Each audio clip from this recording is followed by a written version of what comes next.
पाकिस्तान समेत दुनिया भर आज यौम मजदूर मनाया जा रहा है। मेहनत कशां लई मनाए जाने वाले दिन भी मजदूर इस दिन की अहमियत तो बेखबर अपने बच्चों की रोटी लई काम में जुटा होया है। लेबर डे ते गूगल का डूडल भी बदल गया है, जबकि मुल्क भर आम तातील 1886 ਨੂੰ 1 मई के दिन अमरीका के शहर शिकागो के मजदूर सरमायादारां ते सनतकारां की जानिब तो किए जाने वाले इस्तेसाल ते सड़कों पर निकले, लेकिन पुलिस ने जुलूस ते फायरिंग करके सैकड़ों मजदूरों को हलाक ते जख्मी किया, जबकि दर्जनों को अपने हक लिए आवाज़ बुलंद करने ते फांसी दी गई। शिकागो के मेहनत कशां दे नाल इजहार यकजहती के लिए दुनिया के बेशतर ममालिक 1 मई को मेहनत कशां का आलमी दिन मनाया जाता है। 1 मई को हर साल यह दिन इस अहद के नाल मनाया जाता है कि मजदूरों के मुआशी हालात तब्दील करने लई कोशिश तेज़ की जाएगी। पाकिस्तान कौमी सतह पर यौम मजदूर मनाने का आगाज़ 1973 जुल्फकार अली भुट्टो के दौरे हुकूमत होया। इस दिन की मुनासबत तो मुल्क भर तमाम छोटे वड्डे शहरों तकरीबात सैमीनार कॉन्फ्रेंस ते रैलियां का इनेकाद किया जाता है। पाकिस्तान मजदूर की हालत जार मजदूर आंदमाओं का कहना है कि निजी शोबे काम करने वाले लाखों मेहनत कशां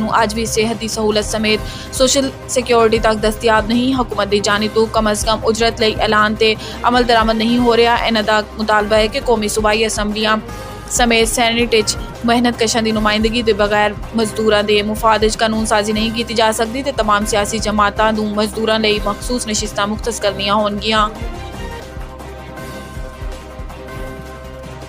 लाहौली के मुकाम ते मुसाफिर जीप दरियाए नीलम में गिर गई, 3 अफराद हलाक। पुलिस के मुताबिक हादसे 3 अफराद की लाशा ते 4 अफराद को जख्मी हालत में कढ़ लिया गया। पुलिस का कहना है कि हादसे का शिकार होने वाली जीप 13 अफराद सवार सन।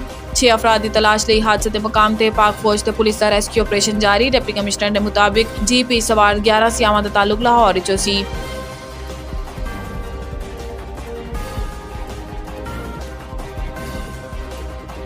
सिक्योरिटी खदशात के पेश नज़र पिशावर 3 रोज़ लई दफ़ा 144 नाफिज। डिप्टी कमिश्नर पिशावर शाहफात के मुताबिक शहर एक जगह 5 या इस तो ज़्यादा अफराद जमा होने पर पाबंदी है। डिप्टी कमिश्नर का कहना है कि सिक्योरिटी की नाजुक सूरत हाल के पेश नज़र पाबंदी आयद की गई। खिलाफ वर्जी करने वालों के खिलाफ 188 के तहत कार्रवाई की जाएगी। PTI ने मजदूरों के आलमी दिन ते अज लाहौर इस्लामाबाद पिशावर रैलियों का ऐलान कर रखा है। वाज़ेह रहे कि इस तो पहले इस्लामाबाद पुलिस ने भी विफाकी दारुल हुकूमत की हदूद जल्द से जुलूस की इजाजत तो इनकार कर दिता सी।